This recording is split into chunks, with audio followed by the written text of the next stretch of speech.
36 million pounds worth of cuts are being made in the health sector and the NHS and the care sector, which is going to cost hundreds of jobs in the NHS.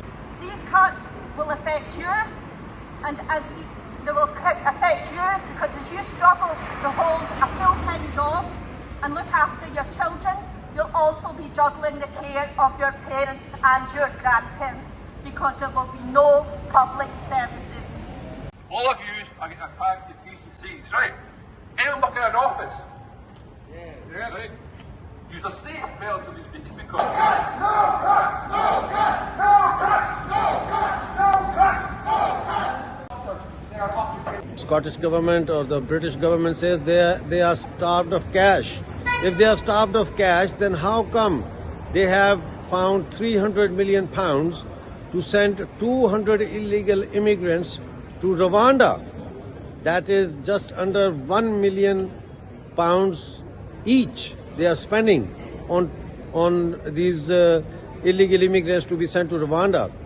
How come the Scottish government doesn't have the money for care workers and NHS, but the Scottish government has paid 750,000 pounds in humanitarian aid to Gaza, whereas we know clearly that no one knows where the money is going to go because we don't know who is going to handle this money once this money gets in Gaza, because Gaza is still, parts of Gaza administration is still being controlled by Hamas.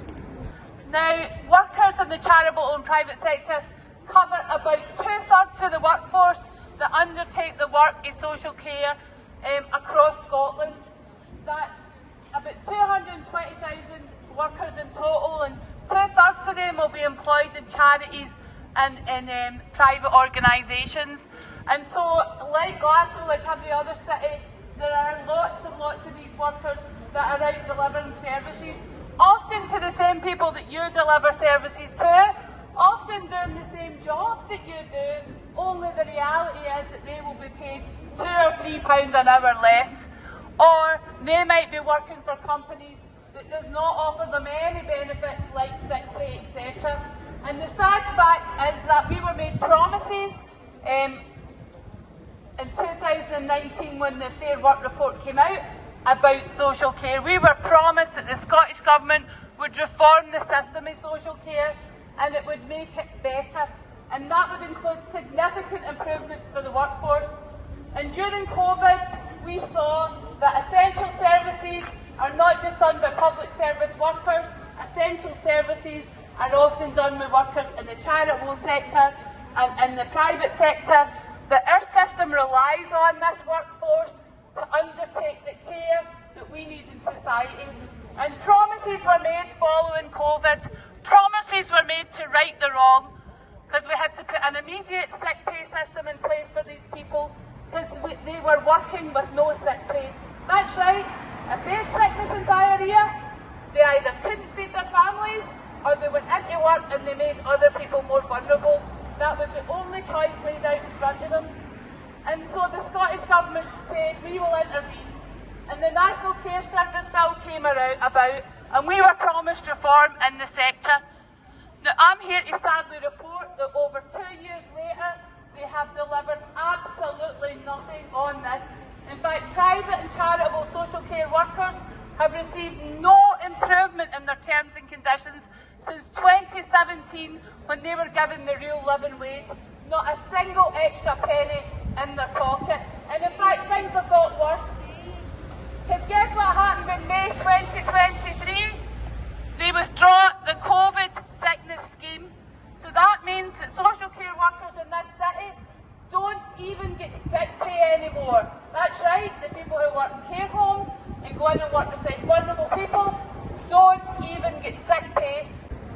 Why is it that 300 million pounds are being given to the Rwandan government to accommodate and assimilate 200 illegal immigrants who will be sent from Britain, whereas Rwanda is involved in a war, in a proxy war against the Republic of Congo, where they are supporting the militia. What is the guarantee that this £3 million is not going to be diverted, or large portion of it is not going to be diverted towards that militia?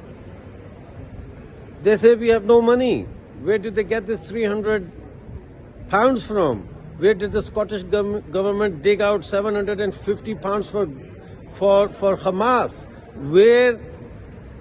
Why are they making £36 million worth of cuts in the health sector in Scotland, especially in Glasgow? Time to talk straight now.